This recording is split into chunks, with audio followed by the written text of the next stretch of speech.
पाकिस्तान के बाद अब बात करते हैं बांग्लादेश की, जहां इस्कॉन के प्रवक्ता चिन्मय प्रभु की गिरफ्तारी के बाद हिंदुओं का सब्र टूट गया। चिन्मय प्रभु की रिहाई के लिए हिंदू समाज कल से सड़कों पर जमा है। बांग्लादेश में हिंदुओं के खिलाफ हिंसा की तस्वीरें लगातार सामने आ रही हैं। जमात के लोग अल्पसंख्यक हिंदुओं को निशाना बना रहे हैं। बांग्लादेशी सरकार ने चिन्मय प्रभु पर नेशनल फ्लैग के ऊपर भगवा झंडा रखने का आरोप लगाया है, इसीलिए चिन्मय प्रभु को अब तक जमानत नहीं दी गई।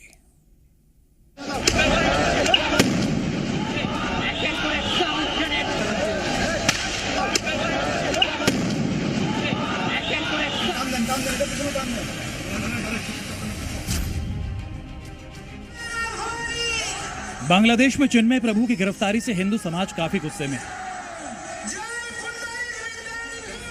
नाराज हिंदू समाज सड़क पर उतर आया है। प्रदर्शन के दौरान बीएनपी और जमात के कार्यकर्ताओं ने हिंदुओं पर हमला कर दिया। इस हमले में करीब 50 हिंदू घायल हो गए।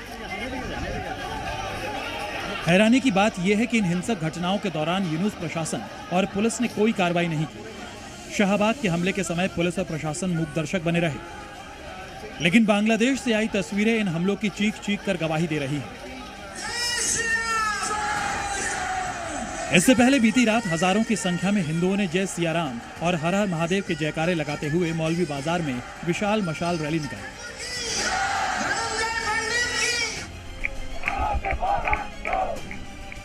हिंदू समुदाय के सैकड़ों लोग चटगांव के चेरागी पहाड़ चौराहे पर सड़कों पर उतर आए और चिन्मय दास की तुरंत रिहाई की मांग की।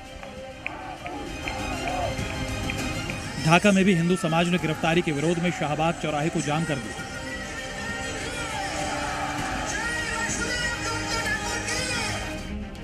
बांग्लादेश सनातन जागरण मंच के बड़े नेता और इस्कॉन के प्रवक्ता चिन्मय कृष्ण दास प्रभु की गिरफ्तारी से भारत का संत समाज भी काफी नाराज है।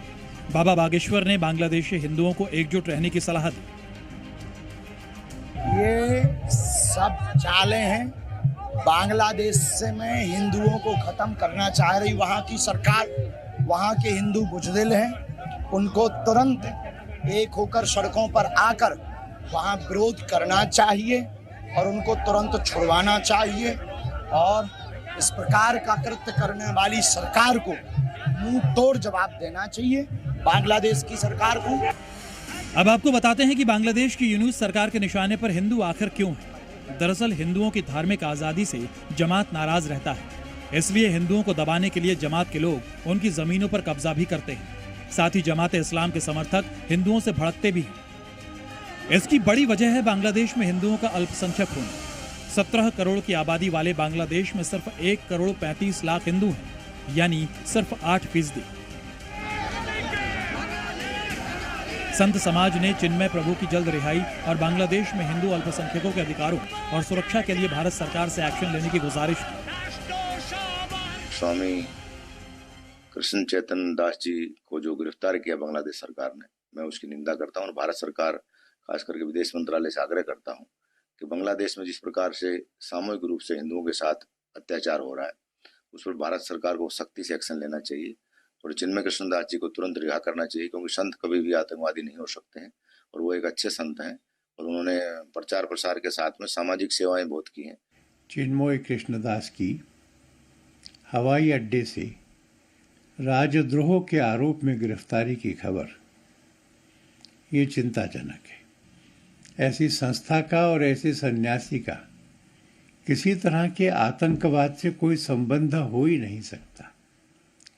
यह तो ठीक है कि चिन्मय के इस्कॉन के मंदिर पे पिछले दिनों जो हमले हुए थे, उसके विरोध में संपूर्ण हिंदू समाज को जागृत करना, उनको सड़क पर आकर के प्रदर्शन करवाने के लिए नेतृत्व करना।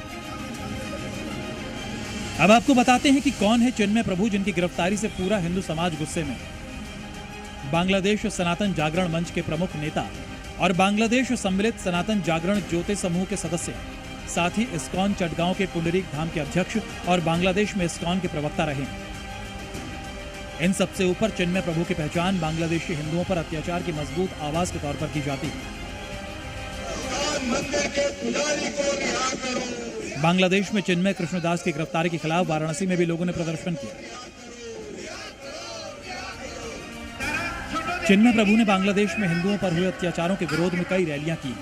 इन रैलियों में उन्होंने लगातार अंतरिम यूनुस सरकार के खिलाफ हमला बोला है। माना जा रहा है कि इस वजह से ही उन पर पुलिस ने शिकंजा कसा है। ब्यूरो रिपोर्ट, जी मीडिया।